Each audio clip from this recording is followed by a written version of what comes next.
Captain Eric Goddison with the Auburn Fire Rescue Department. I serve as the department's EMS coordinator. With me today is Dr. Mark Rastusha from the Emergency Department at UMass Memorial University campus, also the region's Level 2 trauma facility.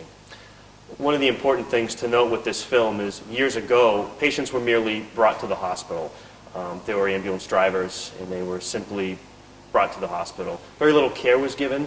That's progressed tremendously over the last 15 to 20 years, where now the hospital and parts of the emergency department are actually brought to the patient. Watching the film, you certainly see the level of care that is provided with acquisition of EKG monitorings, 12-lead recognition, interpretation, diagnosing, and treating on scene for certain issues related to the cardiovascular system.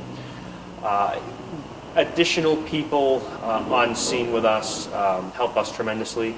You notice that when we're entering in the house, we have a lot of gear. Gear cumulatively weighs 113 extra pounds, and that can be split up amongst various different providers who arrive on scene. The other whole aspect of patient care is the procedures of inserting an IV, oxygen therapy, history of present illness, review of systems, but we also have family members as well. More people on scene will allow us in certain circumstances to talk the family through, decrease some anxiety, which also can add to the problem that the patient's experiencing. So we want to decrease anxiety, get a thorough history, get medications, allergies, and deal with all of those situations for the patient. Access also could be a problem with having certain tools with the fire apparatus will allow us to gain entry, lifting, moving, carrying, locking up the patient's house, turning off ovens even is just one extra step that can be helpful to us on scene, and also the patient, again, all the while decreasing their anxiety. Dr. Rastusha, do you have anything to add? Sure. Thanks, Eric. As you'll see in this video, I think it's critically important that you have the right number of people on a scene. You'll see in the different scenarios that there's two parts to the treatment for any patient in the field. One is the medical care, and the other part is the actual movement of the patient, as well as the other ancillary things that Eric was talking about. If you have insufficient people on scene or in a hospital, the caregivers get distracted by other things. They may not be able to take a good history. They may not be able to generate a good differential diagnosis.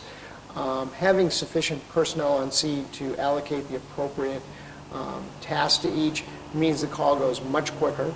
It means that the medical caregivers are able to focus on the patient. Ideally, you have people dealing with family members and home environment, as Captain Otterson said. So I think the videos are very obviously a good show how it's important to have the right and sufficient number of resources on scene. And Dr. Rastusha, in your dealings and in the many years of experience that you have, you've certainly dealt with, you deal with every day, very critical patients coming from all over the region.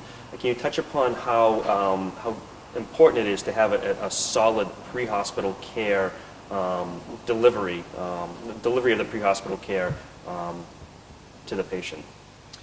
Sure. Increasingly, we realize that care doesn't begin in the emergency department. It really begins at the patient's bedside, wherever that is. Could be by the side of the road, could be in their home. The interventions that the paramedics and EMTs make there are critical to the patient's outcome.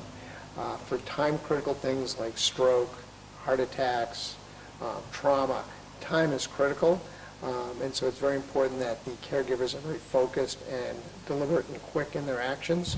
A lot of the history that the EMTs and paramedics can find on scene aren't available to me in the emergency department, and literally they are my eyes and ears out in the community.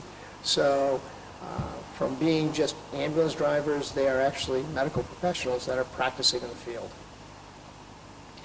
Excellent, thank you. And I think that's very important for the public to know is that we simply don't just drive an ambulance. We don't bring people to the hospital. We treat.